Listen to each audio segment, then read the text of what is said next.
You will tell me when we start really reading him, or I don't know. Okay, okay. When I get a count, I'll let you know. Yes, when we start, straight back. Yeah, ready, let's go. So he will give us a word. Yes, I'm also ready. Hold on a sec. Camera rolling. Introduction and continue. Rolling. Don't we need to close the door? Sorry. Because of the sound. Yeah, because of the because each time it opens.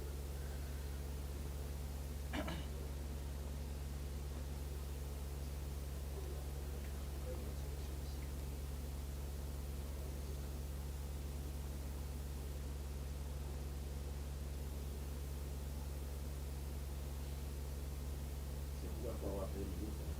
Pardon? On prend beaucoup de temps. Il faut que tu aies 20 minutes pour bien te demander que c'est ça. Est-ce que je pourrais parler 20 minutes là? Ah non, tu continues, c'est ça. Ok, ok. C'est ça. Ça va prendre peut-être 10, je pense que je vais prendre 15 minutes, peut-être pas Oui, 20. 10 minutes. Au moins 15 minutes. Si je fais déjà une 10 Ok, une ça 15. arrête. C'est bon.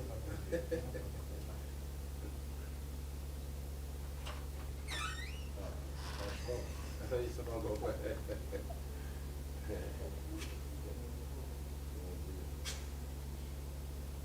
But if somebody comes in while we're talking, this is going to make a noise, right? We'll make sure nobody comes. Yes. I'm just thinking whether we need to lock. I'm sorry, just a question. I don't know. Yeah. Okay. You lock it. Yeah.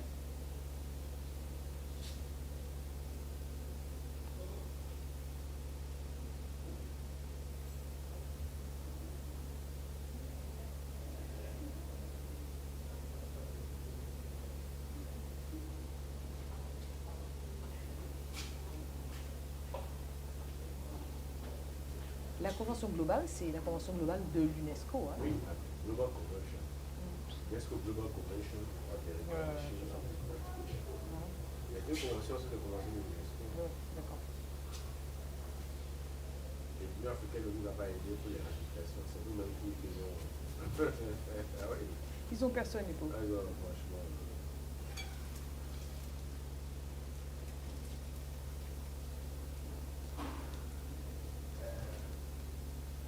Une fois seulement, on lâche. We're going. Salutations, salamu, tahiyaton, tayibaton, and sados to AAU Talks and AAU TV, the voice of higher education in Africa. My name is Ajiman Ocherdako, and this is a privileged moment that I'm here seated with the new director for UNESCO Addis Ababa Liaison Office, and also representative to Ethiopia, the person of Dr. Rita Bisodot. Doc, welcome to AAU Talks. Thank you so much, Ajman. Thank you very much for having me here. Such an honor. Allow me to greet all the the Association of African listeners who are here, especially Professor Olushola Oyewole, who has invited me to be here. I mean, I am very, very happy to be here with you today and to talk a little bit. Thank Absolutely. you. And you understand, this is just like a very bump into your set, because it's very important that we have a chat with her running towards the climax of the Haka 2 event currently happening here in Accra, Ghana. Live is Dr. Rita Bisodot. And Doc, actually looking forward to crown this Haka 2 event in a very harmonious way, since we're harmonizing quality assurance in African higher education. Your presence is found here, and one would want to ask, UNESCO within Haka 2 event, what brings you here? First of all, we are very happy to be here. We have been invited.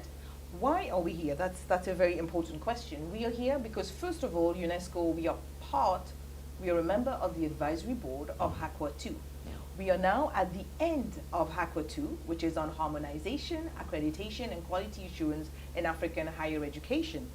As you know, UNESCO, one of the biggest mandates of UNESCO is education, and higher education is part of education. So right now, concerning one of the priorities, one of the flagship projects of the Priority Africa that we have at UNESCO 2022 to 2029, one of them is higher education, and harmonization, recognition of qualifications is part of it.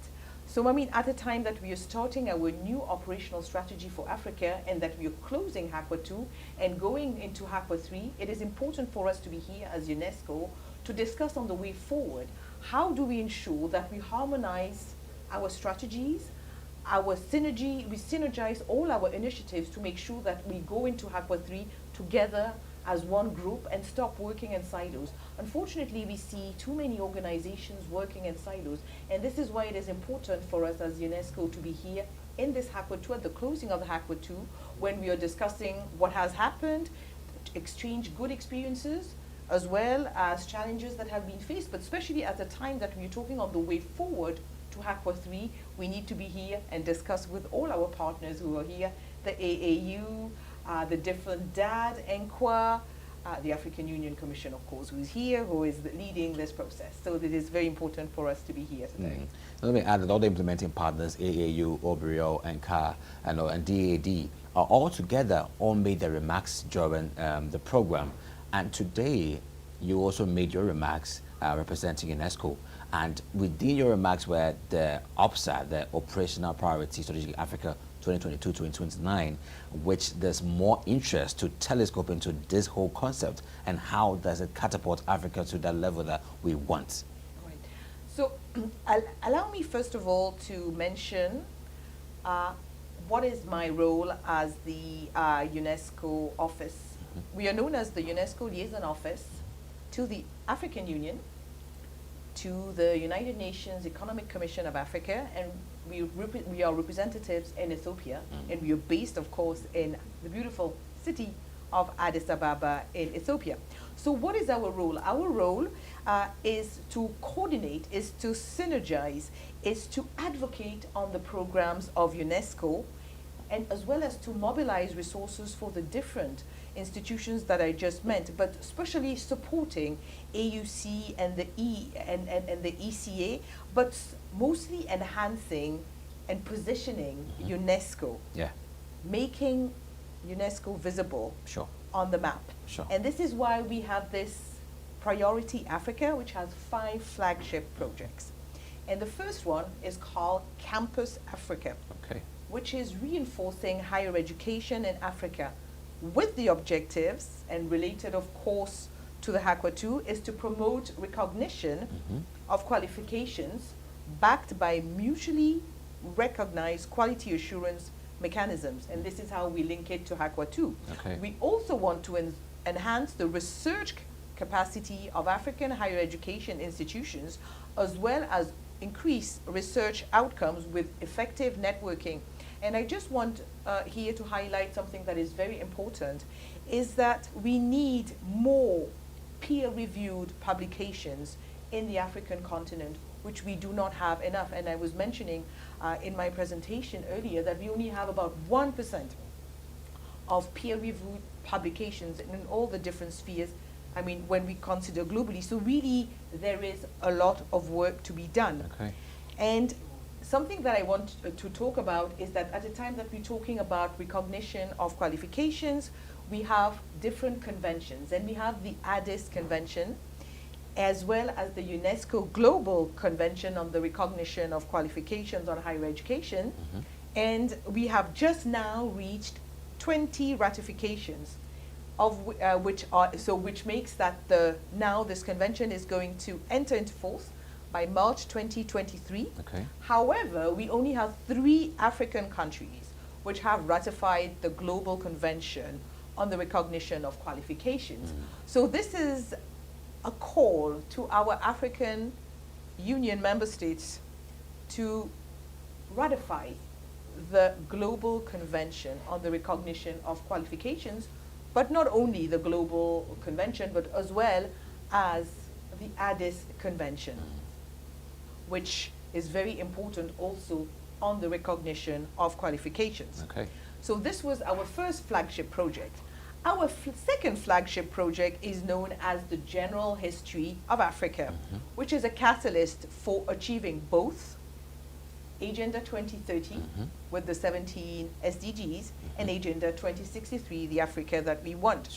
So what are we going to do is that we want to set up, you know that UNESCO has what we call UNESCO chairs, and we have about over 2,000 chairs, UNESCO chairs.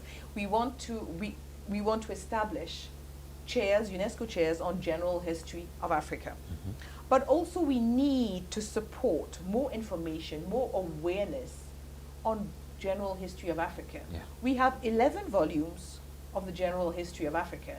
So what we want to do is to make them learner-friendly, user-friendly, for our children to learn about the history in Africa.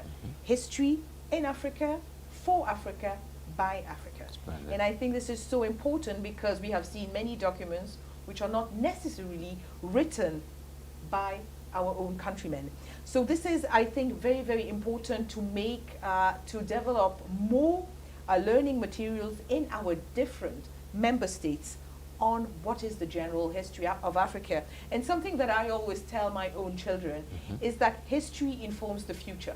If we do not know about the history of our country, of our continent, how can we have a dream to achieve something? So I think this is so, so important. But something I think which is very important also in this flagship project, it is that it is also raising awareness against racist and xenophobic prejudices and discriminations, especially at a time when we have radicalization and violent extremism. So it is very important for us to work on conflict prevention and management. So this is why it is important for us to know about our history, to talk more about those issues of building resilience in this area of conflict management. And in this line, UNESCO has organized what we call the Biennale of Luanda, which is a Pan-African forum for the culture of peace, which is a joint initiative of UNESCO, of the African Union Commission, as well as the government of Angola. And we have organized 2 biennials up till now. The last one was last year in 2021, and the third one will be next year in November 2023. Great. And this initiative reinforces the goals 16 and 17 of the SDGs, as well as the African Union's agenda of 2063, especially the one on silencing the guns initiative. Yeah. And we know that the Silencing the Guns initiative has now been extended until 2030. We know that both UNESCO and the African Union, we place culture and the culture of peace at the top of our agenda. Our motto is at UNESCO, culture of peace. And this is so important for us to know about our African cultural identity and our shared values.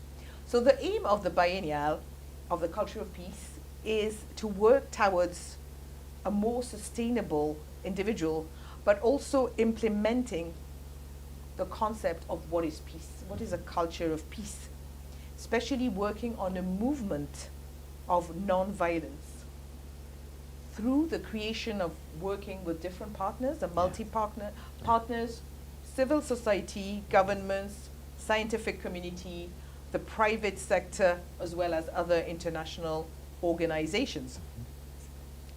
So I think this is our second flagship program. Sure. Our third one, fostering cultural heritage and capacity building. Culture programs that we have at UNESCO is to protect and support the management of African natural and cultural heritage.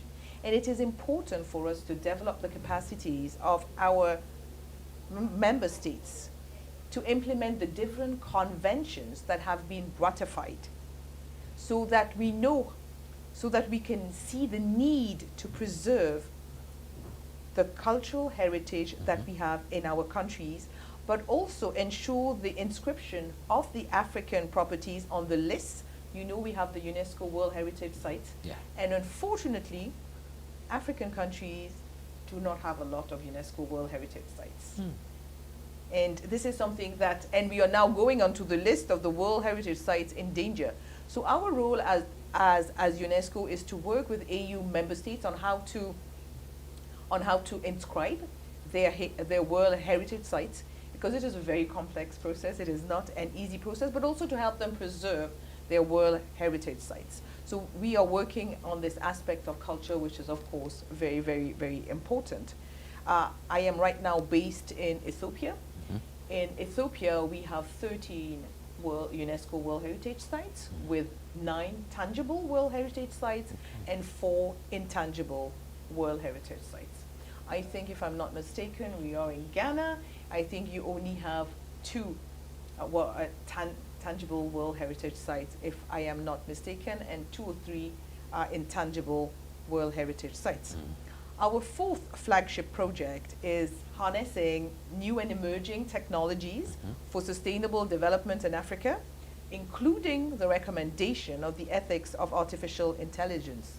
What we want to do is to improve the capacity of African countries in the adoption and implementation of artificial intelligence, because too often AI becomes just a slogan without understanding fully what does AI mean. So there is a need to go much further deeply and conceptually on what it means to have AI in your systems, Sure. especially in your education Sure. systems.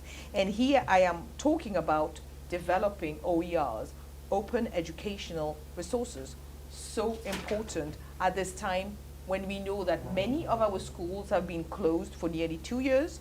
Many children have not had access to teaching and learning. We have all said it is time to go digital. This is fine, but I mean, we need to develop resources. Yeah.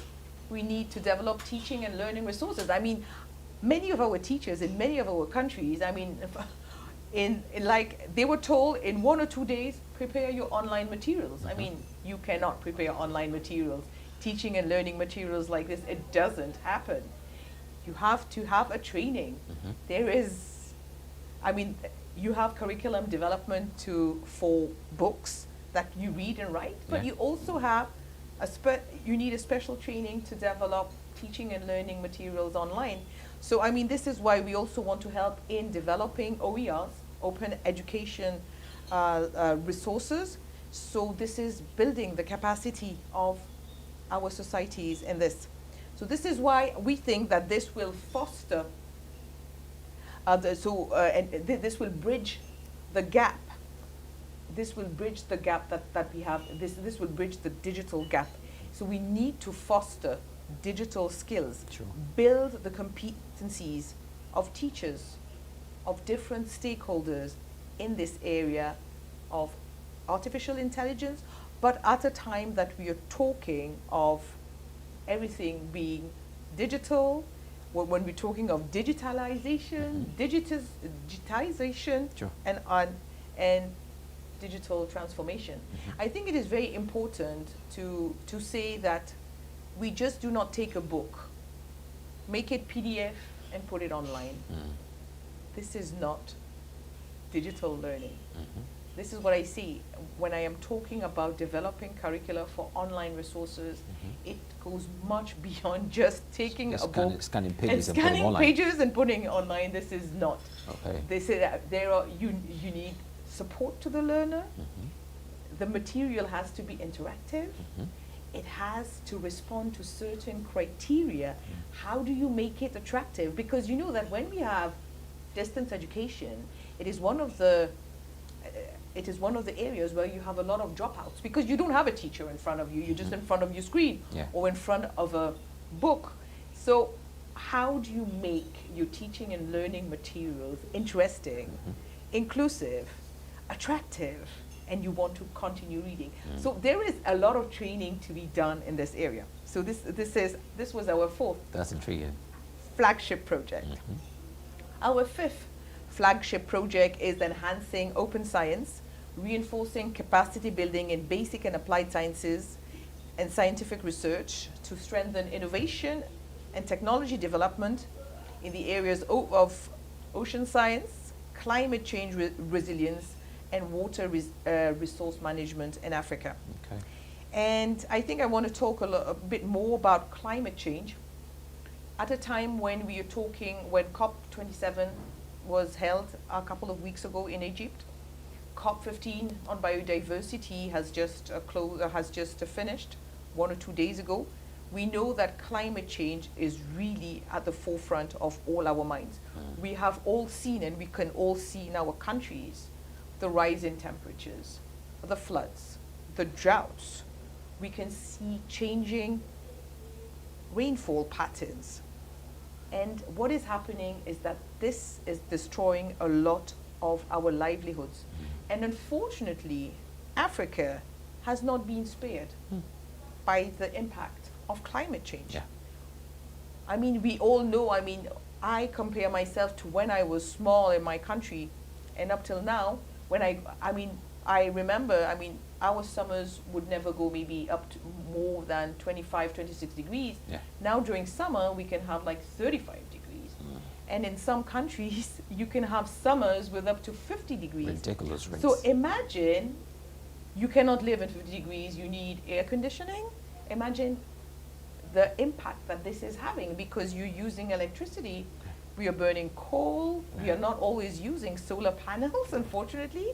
And this is why it is so important for us to go into green technology because we're not using enough green technology at the time when we're talking of climate change. Sure. So it is very, very important for us not to forget the impact that the climate change has on food security, but also on peace and security. And this has influenced, and there has been a lot of research now is happening on the impact of climate change and on peace and conflict in the continent.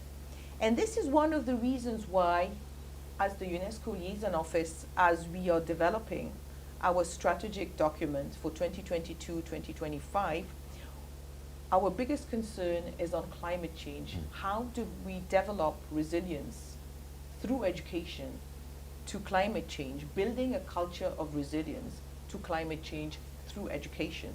I think it is very important that we do not forget this aspect because this aspect has been highlighted by not only many heads of states but also by the Secretary General of the UN.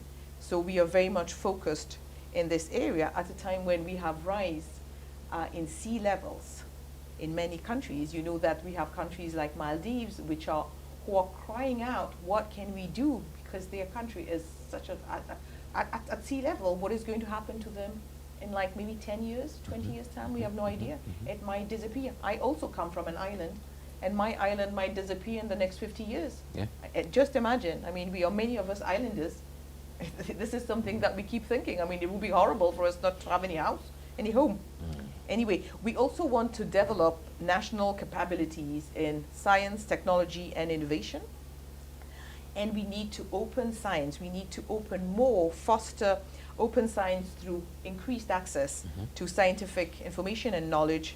Of course, sharing knowledge and skills development in this digital age. Great. So these are briefly our 5 flagship projects that we have in our operational strategy for Priority Africa for UNESCO. Great. This is an awesome pack of, a very, very strategic and transformational outlooks for the African continent. And, I wouldn't say I have a favorite among them all, but I think I love the AI idea because it has this potential to transform our ideology of digitalization and digitization.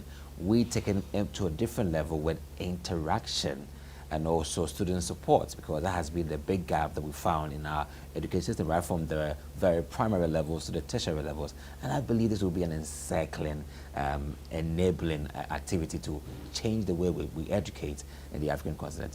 It's also a great time to also let you know that there's a quick interview that we had with Dr. Rita Bisonot on AAU Talks, just to understand the strategic outlook for the UNESCO and her team as well, and what they have for the African continent. And then you hear it for yourself, the 5 straight goals for the continent. And you should be looking forward to a lot from her and also UNESCO. So closing words, parting words to the African people about your agenda and how they can support from their distant ways. I just want to say that in UNESCO we have 2 priorities. Our priority is Africa. Our priority is gender equality. So we are working to make sure that Africa is at the forefront. We should not forget that by 2040, our youth is going to be 40% of the world market. 40% of our population will be part of the job labor market in 2040. And this is not far away. This is in less than 20 years' time. So it is important that we do not forget that our young girls and women are going to be at the forefront of the job labor market. We have to skill them, we have to educate them, we have to make sure that they have the capacity to take and to respond to the job labor market. And this is why I talk about, it is important to talk about, to tackle the issue of skills mismatch, to tackle the issue of technical vocation and education and training, make it more aligned with the job labor market, make it more aligned to the private sector. It is very important.